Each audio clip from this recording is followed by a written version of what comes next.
आज जिंदगी लाइव में हमने बात की स्पीच डिसऑर्डर्स की और उनसे जूझते लोगों की। आप में से बहुत से लोग जानना चाहते होंगे कि अगर घर में कोई बच्चा है जिसे कोई ना कोई स्पीच डिफेक्ट है तो क्या किया जाए, कैसे उस डिफेक्ट को ठीक किया जाए, कैसे उस बच्चे को डिप्रेशन में जाने से बचाया जाए।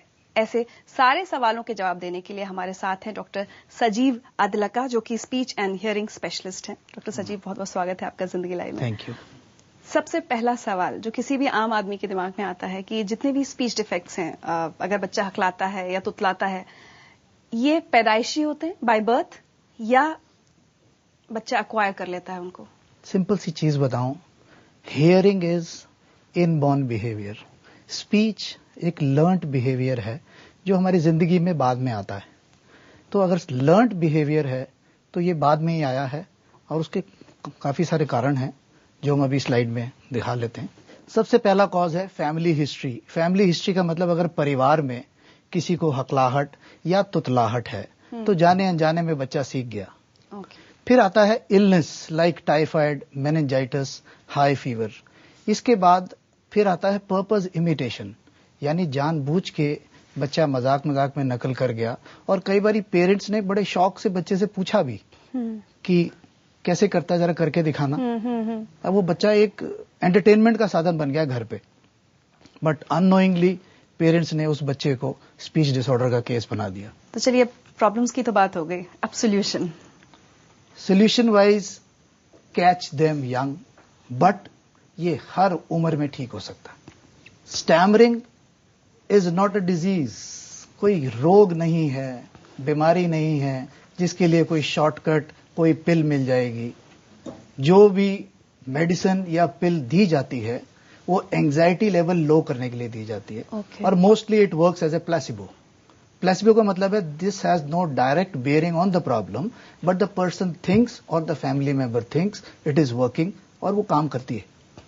बिल्कुल। तो एक रूल्स ऑफ कम्युनिकेशन की कुछ टिप्स हैं मेरे ख्याल से जी, वो देख लें। रूल्स ऑफ इफेक्टिव कम्युनिकेशन में आप देखेंगे अप्लाई करो, APPLY। What is A stands for admit your fears. पहले डर को व्यक्त कर दो कि मुझे बोलने में दिक्कत है।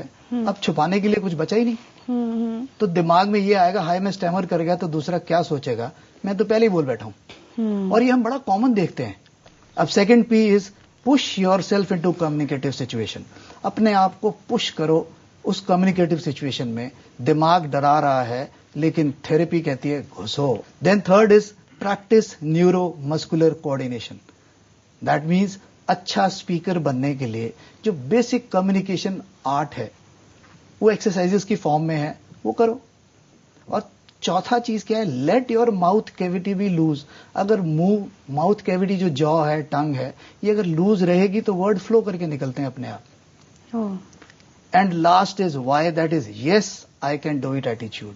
जब तक ये हाँ मैं सक्षम हूं, मैं कर सकता हूं, ये भावना जब तक नहीं लेके आएंगे तो rules of effective communication is apply. इन चीज को अप्लाई करो। स्टैमरिंग क्या, हर चीज में फतेह मिलेगी। वाह।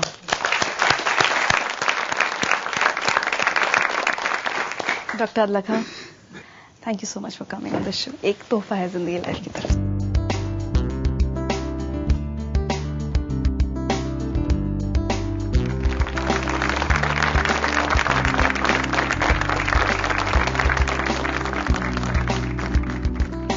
दुनिया में हर इंसान को संवाद की जरूरत है खुद को व्यक्त करने की, अपने सुख दुख दूसरों के साथ बांटने की, अपने दिल की बात खुलकर कह पाने की। लेकिन अगर आप अपनी बोली की वजह से अब तक ऐसा नहीं कर पा रहे थे तो हमें यकीन है कि आज के मेहमानों को देखकर आपको भी हिम्मत और उम्मीद मिली होगी कि अगर ये अपनी परेशानी को दूर कर सकते हैं तो आप क्यों नहीं। और बाकी सभी लोगों से हम कहना चाहते हैं कि आपके आसपास अगर कोई भी ऐसा इंसान हो जो अपनी बोली और आपके तानों की वजह से अकेलेपन में जी रहा हो, तो थोड़ा सा वक्त उसके लिए निकालिए, उसकी बात सुनिए, बिना चिढ़े, बिना उस पर हंसे।